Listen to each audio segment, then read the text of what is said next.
네, 여러분 안녕하세요. 시작 좋은 TV 사당동 공인중개사 이승주입니다.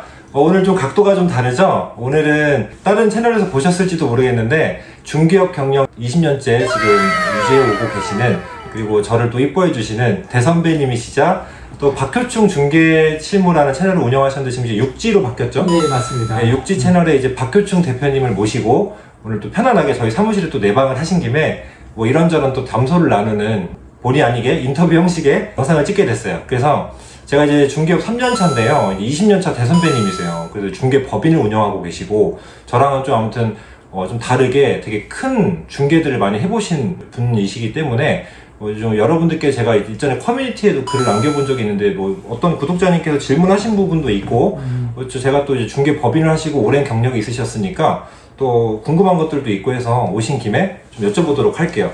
자, 대표님 일단 먼저 저희 사무실 방문하셨으니까 본인 소개 한번 간단하게 좀 해주세요. 네. 안녕하세요. 저는 박효충입니다. 네.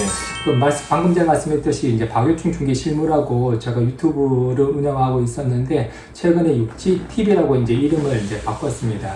사실상 저희가 이제 육지 부동산 그룹이라고 해서 그 육지라는 브랜드 네이밍으로 해서 이제 부동산 중개법인을 여러 개 이제 운영하고 있고, 그리고 뭐 컨설팅 법인 혹은 또 다른 어떤 법인들 이제 운영하고 있는데 아무튼 육지라는 어떤 브랜딩을 해서 이제 부동산 관련된 일을 하고 있는 사람이다 생각해 주시면 좋을 것 같습니다. 네. 그리고 뭐 말씀했듯이 부동산은 제가 이제 2000년부터 이제 부동산 중개업을 시작을 하긴 했는데 뭐 지금으로 보면 이제 거의 20년 이렇게 되는 것 같네요. 말씀했듯이 20년 되긴 되네요. 20년, 20년 경력, 그럼 이제 21년 차이시네요. 네, 맞습니다. 그럼 이제 그 법인을 이렇게 운영하시고 이렇게 하시는데 제가 이제 궁금한 게 하나가 있었어요, 대표님. 뭐냐면 저는 이제 1인 사무소예요. 개인 사무소고.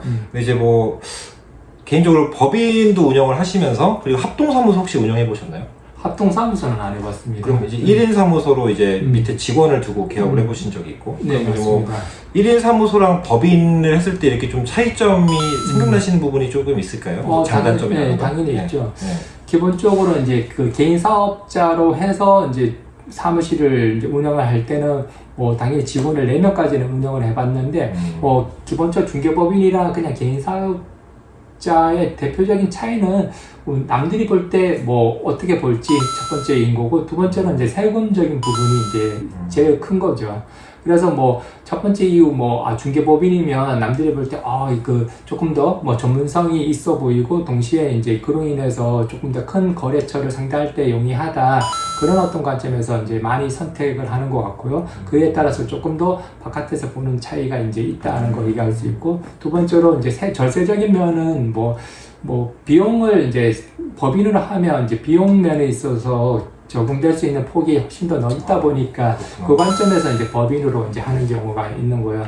그리고 뭐 이런 거는 이제 부수적인 것 같고, 도리어 더 중요한 거는 이제 영업이 잘 되냐 못 되냐 그런 관점인 거잖아요.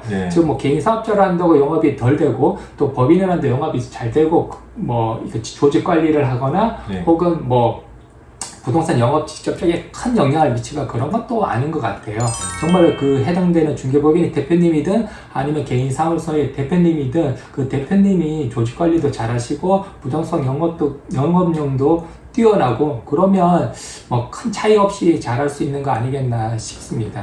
그래서 사실상 결국은 뭐 내가 그 법인으로 하냐 개인 사업자로 계속 가는 거는 본인의 어떤 선택이 제일 큰 거 아니겠나라는 생각이 듭니다. 근데 개인적으로 궁금한 게 이제 조금 말씀하신 대로 보여지는 부분이 좀 다르기 때문에 좀 큰 건들을 중개하고 싶거나 아니면 보여지는 부분들을 아무래도 신뢰도가 좀 사실 법인이란 단어 자체가 좀 높아지잖아요.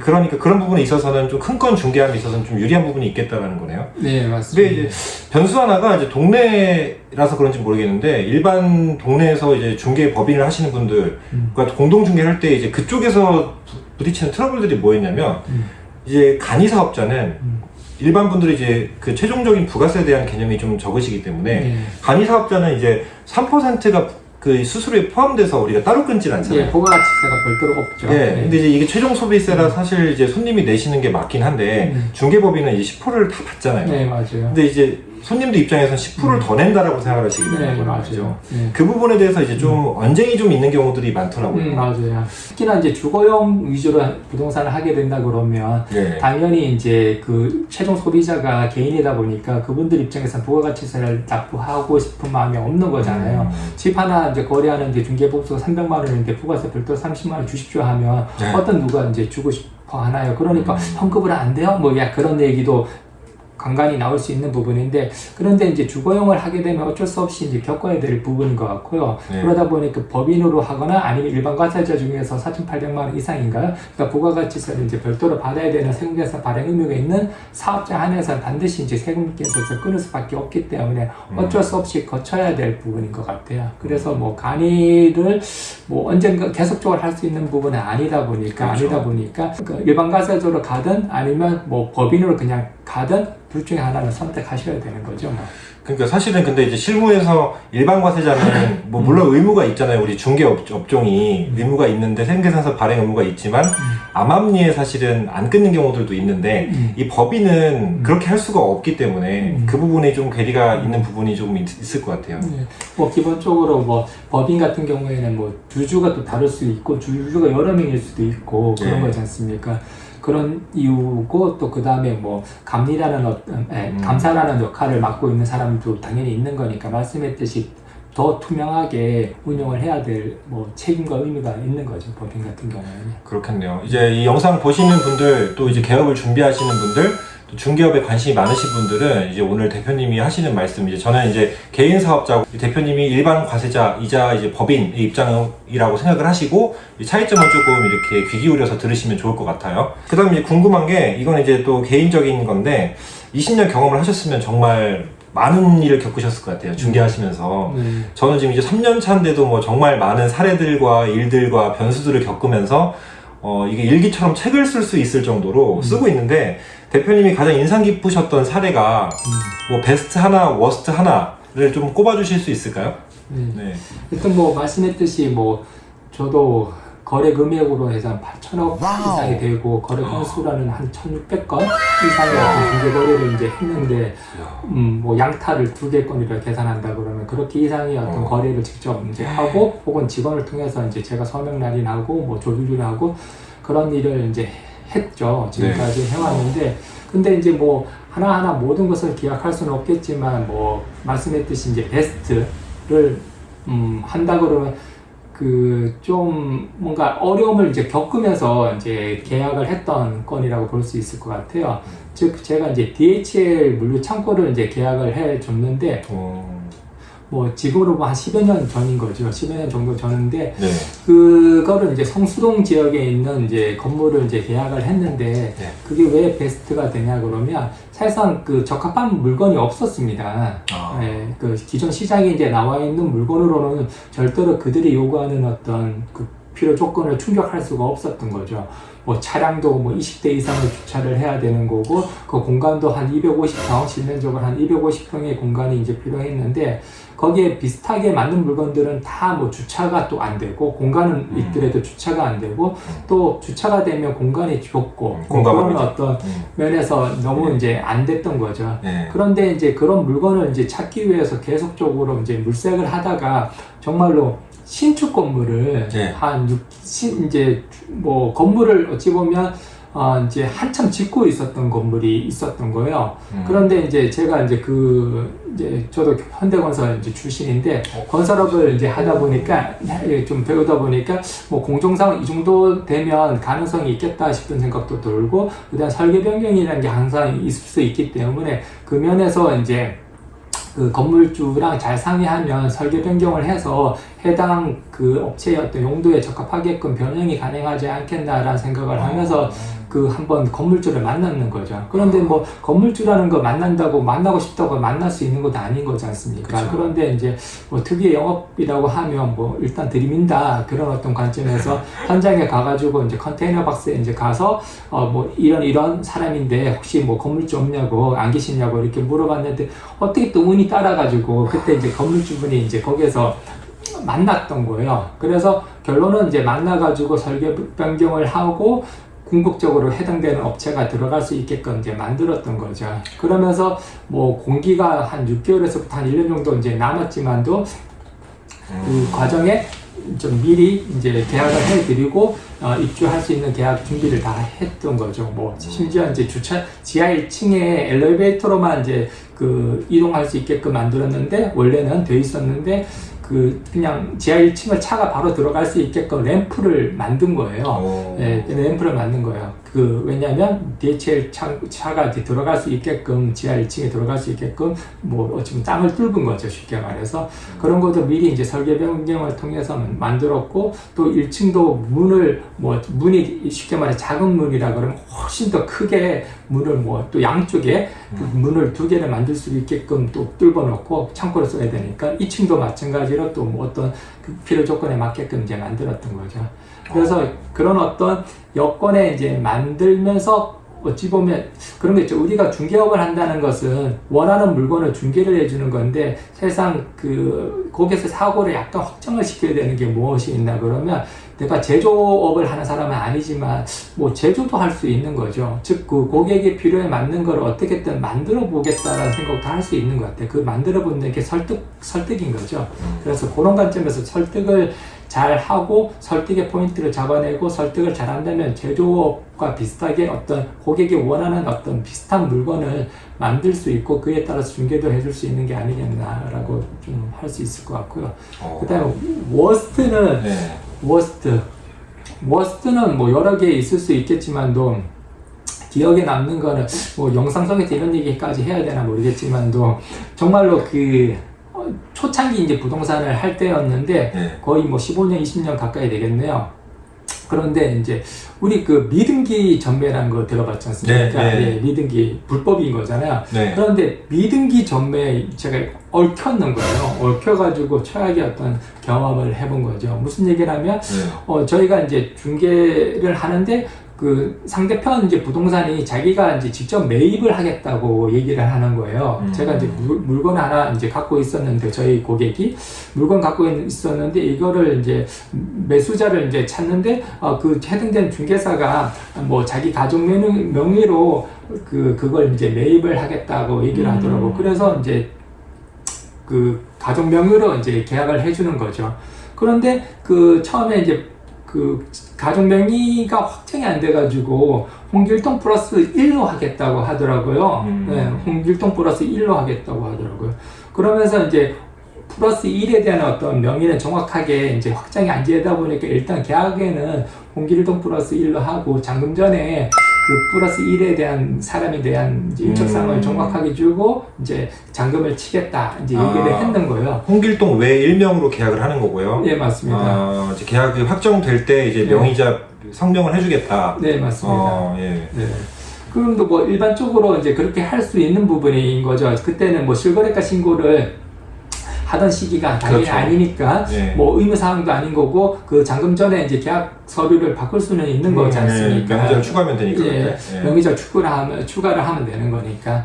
그런데 이제 사실상 결국은 보니까 그 플러스 1이 그 자기 뭐 친척이든 그런 개념이 아니라 또 다른 매수인을 찾아가지고 그 사람 이름으로 바꾸려고 했던 거예요. 그러면서 결국은 이제 들통난 게 뭐냐면 또 다른 한 명이 실제 매매 금액이 2억이었다면 쉽게 말해 3억에 매입을 하는 거로 되는 거예요. 예를 들면 3억에 이제 매입을 하는 거고 1억은 다운 매도인이 다운 계약서를 원했다. 근데 당신은 이걸 주택을 구입하는 거니까 어차피 실거주하는 거니까 매입 금액이 중요하지 않고 비과세 되는 거니까 매입 금액을 그냥 3억에서 2억을 다운하더라도 문제되는 거 없지 않냐. 그러면서 1억을 현금으로 이제 착복을 이제 그 중간에 있는 사람이 착복을 가려고 했던 거예요. 그러니까 한마디로 요약을 하면 홍길동이라는 사람이 알고 보니까 중개사였고 이 사람이 이제 조종을 해서 매입을 해서 친척이라고 이제 얘기를 했는데 알고 보니까 친척이 아니라 다른 매수자를 구해서 다음 계약서를 작성을 하고 이 중간에 남는 금액을 수치를 해서 갈취를 하려는 거죠, 한마디로. 그런 이제 지금 계획을 했다는 거예요. 맞습니다. 그런데 이제 그 일이 잔금 전에 들통이 난 거예요. 어떻게든 매수인이 우연찮게 그 매도인의 한테 연락을 하게 되면서 예. 연락을 하게 되면서 나 실제 금액 3억에 매입을 하는데 아니다 난 2억에 파는데 이게 무슨 소리냐 라고 이제 발각이 되는 거예요. 그러면서 이 매수인도 이제 젊은 분이었던 걸로 기억나는데 좀 뭔가 이렇게 또 어떻게 탐문해가지고 결국 이제 매도인에다 컨택이 됐는데 결국은 이제 이 자기가 매입되는 금액이 실제 금액에서 많이 부풀려진 거를 잠금 전에 알았던 거죠. 그러면서 거래해준 이제 중개사, 중개사한테 이제 소송까지 이제 벌일 준비까지 이제 막 하는 어떤 상황이 이제 진행될 것 같은 분위기였던 거죠. 그러면서 이제 매도인은 어찌 보면 좀 너무 길게 얘기하나? 아니요, 괜찮아요. 매도인은 이거 같이 짜고 친 고스톱 아니냐라고 네. 또 오해를 하시는 부분인 거고. 그죠. 대표님 결국에 계약자 중에 한 명이니까 이제 공인중개사 중에. 짜고 치는 고스톱 아니었냐, 본인도 알고 또 했는 거 아니냐라고 또 얘기하는 거고. 결국은 이제 그에 따라서 그런 일이 아니라는 어떤 사실 유무를 또 정확하게 확인하기 위해서 그 부동산이랑 이제 어떤 커뮤니케이션 하는 과정에 그쪽은 이제 커뮤니케이션을 거부하고 대화도 안 하려고 하는 거고 복잡한 부분이 이제 계속 발생이 되는 겁니다. 아무튼 비등기 전매를 하려고 하다가 발각이 됨으로 해서 결국은 매도인한테 오해를 사면서 궁극적으로 그 계약은 이제 안 됐고요. 안 된 게 아니라 그냥 해당되는 원래 가격으로 해서 그냥 매입을 해당되는 중개사 친척 쪽에서 그냥 매입을 해 가는 거죠. 결국 왜냐하면 계약 행위 자체가 잘못된 건 아니었던 거잖아요. 그렇죠. 그러다 보니까 이행만 하면 되는 거인 거지 그걸 파기까지 할 이유는 사실상 없는 거죠. 그리고 매도인이 해당되는 어떤 거래에 있어서 그냥 계약을 그냥 본인의 계약금 대액을 물어주면서 계약을 깰 수도 있지만도 또 그럴 상황까지는 안 가면서 그냥 유지를 시킨 거죠. 그러면서 결국은 계약은 그대로 지속됐는데 살려고 했던 사람만 이제 안 사고 원래 사람만 그냥 사게 되는 케이스로 바뀐 거예요. 그런데 이제 그게 이제 참 처음이다 보니까 또 양심상에 또 죄송함도 있어가지고 중개보수도 저도 이제 받지 않고 이제 일 처리까지도 해드리긴 해드렸는데 아무튼 그런 일이 이제 저도 처음 부동산 하면서 초창기에 이제 겪다 보니까 어려운 일 중에 하나였던 그렇겠네요. 근데 그 금액이 그래 좀 있었을 텐데 보수를 아예 받지 않으실 정도면 굉장히 그 당시 보수에도 좀 컸을 거 아니에요, 그게. 그렇죠. 근데 이제 말하자면 거의 1,000만 원 가까이 되는 금액이었는데 기본적으로 그렇지만도 아무튼 더 중요한 거는 그 시절에 보여줄 수 있는 거는 내가 중개 보수 때문에 이런 일을 한 사람은 아니다라는 부분을 이제 더 어필하고 싶은 부분이 있었던 것 같습니다. 그러다 보니까 처리는 해주겠지만 중개 보수 난 차라리 안 가져가겠다라고 이제 그때 어린 시절에 이제 했던 거죠. 근데 사실 이제 센스가 좀 있었다면 그분도 이제 결국에 대표님의 과실이 없었다는 걸, 그러니까 악의가 아니었고 선의였다는 사실을 알았다면 사실은 그쪽 매수자 쪽을 담당을 하신 거잖아요. 그러면은 매도자 쪽. 네. 그럼 매도 쪽에서도 사실 조금은 이제 수고비라도 줬을 수 있었을 텐데 맞습니다. 그 부분은 조금 아쉽네요. 근데 그거는 진짜 결과적으로 그 반대편 공인중개사의 악의로 인해서 엮이게 돼버리는 그런 안 좋은 사건이었다고 볼 수가 있네요. 큰 사고가 날 뻔했네요. 그러면. 네, 맞습니다. 만약에 진짜 미등기 전매가 돼서 그 부분이 이제 잔금까지 이루어진 다음에 만약에 그런 일이 했으면 더 복잡한 상황이 연출됐겠지만 사실상 제가 영상 속에서 말씀드릴 수는 없겠지만 수도 없이 내용 증명하고 욕이 오가고 그런 어떤 심각한 일이 있었는데 아무튼 이 거래는 우리 공인중개사는 잘 이렇게 법대로 잘 진행을 시켜야 되는 부분이 있는 거고 또 이 진행 과정에 의심의 어떤 관점에서 잘 바라보면서 뭔가 이상한 부분이 있으면 좀 잘 체크를 해가면서 가는 게 뭔가 좀 안전한 거래를 할 수 있는 거 아니겠나라는 교훈도 얻었습니다. 사실 저는 지금 이제 그 대표님의 하시는 그런 정도의 그 캐파를 아직은 해본 적이 없어서 물론 제 이제 생각이 계약에 크고 작은 건 없다. 물론 원룸이건 건물이건 똑같은 프로세스와 똑같은 심혈을 기울여서 해야 되는데 금액에 크고 작음이 있다 보니까 아무래도 이제 마음가짐 부분에서 사람인지라 좀 이렇게 다를 수가 있긴 할 것 같은데 굉장히 한편으로 생각하면 무섭네요. 이게 굉장히 큰 돈이 오가는데 큰 돈을 잘 끝내면 받을 수 있는 거지만 아닐 경우엔 진짜 한 번에 회생불능할 정도로 이제 이 중개업을 못하고 개인적인 재산까지 다 이제 날아갈 수 있을 만큼의 사고가 생길 수도 있다. 네, 맞습니다. 진짜 그 계약서를 이제 그 많은 분들이 그런 말씀 하시거든요. 이 중개업자가 사실은 그냥 계약서 한 장 띡 써주고 돈 받는다. 돈 너무 많이 받는다. 이런 얘기들을 많이 하시는데 사실은 그런 분들도 있을 거고 뭐 그런 경우들도 있을 겁니다. 사실은 되게 쉽게 중개하는 경우가 분명히 있긴 있는데 그 반대로 정말 원룸 한 건도 정말 심혈을 기울여서 써야 되는 맞습니다. 경우도 많고 그러니까 이제 이 영상을 토대로 일반 이제 구독자분들께서 보시면서 좀 이제 중개업에 대한 그리고 계약서를 작성하는 것에 대한 또 생각도 조금 달리 해보셨으면 좋겠어요. 네. 맞습니다. 네. 그다음 이제 오늘은 사실은 제가 자막 편집을 제 영상을 항상 하는데 오늘은 자막 편집 없이 최대한 편집을 줄여서 자막은 안 하고 이제 내보내도록 하겠습니다. 왜냐면 이제 제가 여기 상단에 그 뭐 질문이나 이런 내용, 질문에 이제 큰 카테고리 정도를 써가지고 여러분들께서 이렇게 그 이제 빨리 감기를 하시거나 좀 배속을 좀 높여서 보시더라도 이 파트, 이 질문에 지금 해당되는 내용이구나라는 걸 아실 수 있도록 그렇게 하는 게 좋겠습니다. 왜냐면 영상이 되게 길어질 것 같아요.